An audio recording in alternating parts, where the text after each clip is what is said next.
எனக்கு என்னவோ ரீல்ஸ் மாதிரி தெரியல. உள்ள பட்டாசுலாம் வெடிக்கிறாங்க, எங்களுக்கு சேஃப் இல்லை. அது மாலை வேற மாதிரி வேற மாதிரி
செம்மையா இருக்கா?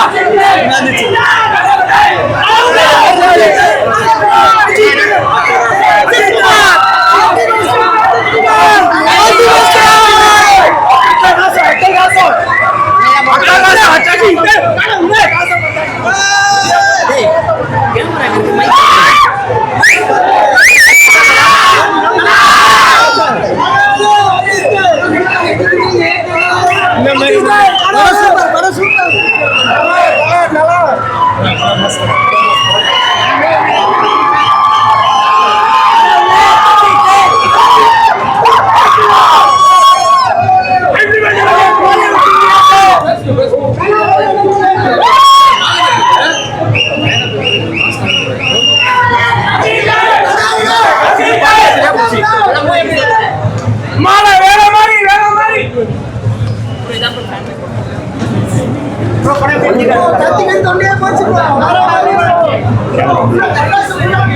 படம் ரீலீஸ் அட்டகாசா படத்துக்கு வந்தோம். ரீலீஸ் மாதிரியே இல்லை. தேட்டருக்கு கொஞ்சிட்டாங்கோ, தொண்டை போயிடுச்சு, என் குரலே வேற, என்னால் பேசவே முடியல. சத்தியமாக சொல்கிறேன், வேற லெவல்னா 2 தடவை பாட்டு போட்டாங்க. லாஸ்ட் ஒரு தடவை பாட்டு போட்டாங்க. யாரும் நிற்கவே முடியல, கத்துறான் தொண்டை போயிடுச்சு. எனக்கு என் தொண்டையே கிடையாது உண்மையில சொல்ல போனா. அந்த மாதிரி இருந்துச்சுன்னா படம் எவ்வளோ பேர் சுற்றி பாருங்க, எவ்வளோ பேர் எல்லாருமே இந்த 10 தான் வந்தாங்களே. ஆனால் என்ன ஒருத்தனா தீபாவளி தான் படம் எதுவுமே புதுசாக உள்ள, அதான் ஒரு சின்ன வேற எதுவுமே என்ன சொன்னா படம் வேற லெவலு. என்ன கேட்டால் சூர, அவ்வளோதான் நான் சொல்லுவேன். 2004 பார்த்த மாதிரி இது படம். 2004 நான் இவ்வளோ பெரிய பிக் ஸ்க்ரீனில் பார்க்கல. அப்போ பார்த்த மாதிரி இது சம்பவம் வேற மாதிரி சம்பவம் உள்ள. தீனால பண்ண அதே சம்பவம் உள்ள இருக்குது. தமிழ்நாட்டுக்கே தெரியும் அட்டகாசம் ரிலீஸ். இந்த படம் கிட்டத்தட்ட ரிலீஸ் ஆகி 21 வருஷம் ஆகுது. 21 வருஷம் கழிச்சு இப்ப ரீலீஸ் பண்ணிருக்காங்க. எனக்கு என்னவோ ரீலீஸ் மாதிரி தெரியல. நான் 2004 போயிட்ட மாதிரி இருக்கு. படம் பிளாஸ்ட். ஒரு தலை வந்தாலே தமிழ்நாடே ஆடும், 2 தலை சேர்ந்து வருது. படம் பிளாஸ்டோ பிளாஸ்ட். நல்ல பேர் என்ட்ரில காட்டுற வரைக்கும், லாஸ்ட் டைரக்டர் சரண் பேர் காட்டுற வரைக்கும் அதே மாசு 1% கூட குறையல. படம் இன்னமா இருக்குதுமா. ஃபேன் பாய் சம்பவம் சொல்றாங்க. 2004 சரண் எடுத்துட்டாப்புல.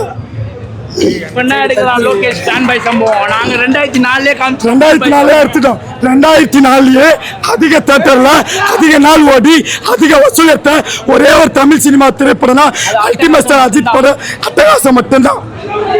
ஃபர்ஸ்ட் FDFS மூமெண்ட் வந்து தலைப்படத்திலே 2004 November month Attagasam. Due to heavy ரெயினில் ஒன்று நானும் எங்கள் மாமா வந்து பார்த்தோம். அதே ஃபீல் அது கொஞ்சம் எக்ஸ்ட்ராவே இருக்குது. ஆனால் தேட்டர் வந்து அப்படியே தான் இருக்குது, மூட்டை பிடிச்சி தேட்டர். அப்போ பார்த்த மாதிரி தேட்டர் இப்பயும் இருக்குது. ஒரு டெவலப்மெண்ட்டில் ஒரு இதுவும் இல்லை. அவன் என்ன தேட்டர் கொஞ்சம் பார்ஷியாலிட்டி பார்க்குறானுங்க அப்படி இப்படின்ட்டு. அது நம்மகிட்ட வச்சுக்கூடாது. உள்ள பட்டாசுலாம் வெடிக்கிறாங்க, எங்களுக்கு சேஃப் இல்லை. அது கூட சேஃப்டி மெஷர் 4 பவுன்சர் போட்டிருக்க, போலீஸ் உள்ள வந்துட்டு போகிறான். அப்போ நீ எதுக்கு தேட்டர் மேனேஜ்மெண்ட்னு ஒன்று இருக்கா? ஒரு மேனேஜ்மெண்ட் பண்ணி தேட்டர் நடத்துகிற ஃபஸ்ட்டு ரோஹிணின்னு வச்சு டிக்கெட் ஹைக் பண்ணுறல. ஒரு டிக்கெட்டுக்கு இப்போ ரீலீஸ்க்கு ஒரு டிக்கெட் 50 to 100 எக்ஸ்ட்ரா வச்சு நீ கோட் பண்றல, அப்போ அதுக்கேட்டு சேஃப்டி மெஷர்களுக்கு உள்ள இருக்கணும். கிராக்கர்ஸ் பர்ன் பண்றாங்க, நீ அது கூட ப்ரொடக்ட் பண்ண நீ என்ன இதுக்கு தேட்டர் வச்சிருக்க? தலை ஃபேன்ஸ் சொன்னா அவ்வளோ இதுவாக போச்சா? எங்க ஓட்டு வேணும்னு கேட்குறீங்களா? ரேவந்த் சரண் எங்க ஓட்டு வேணும்னு கேட்குறீங்களா? அதுக்கு நாங்கள் உயிரோடு இருக்கணும். எங்களுக்கு சேஃப்டி முக்கியம். இப்போ என்ன சொல்ல வரனா, இவன் தேட்டர் நடத்த லாய்க்கு இல்லை, இவன் தேட்டர் நடத்தவே லாய்க்கு இல்லை. இவன் தேட்டர் இப்போ இருக்க ஒருத்தர் வந்து டிக்கெட் ப்ரைஸ் நியாயமான ரேட்னு சொல்லிருக்காங்களா?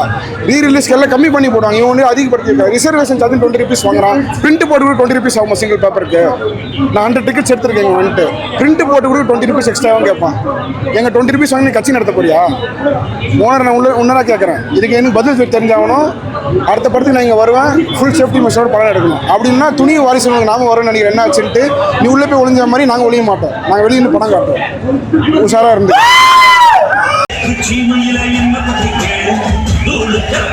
தூத்துக்குடி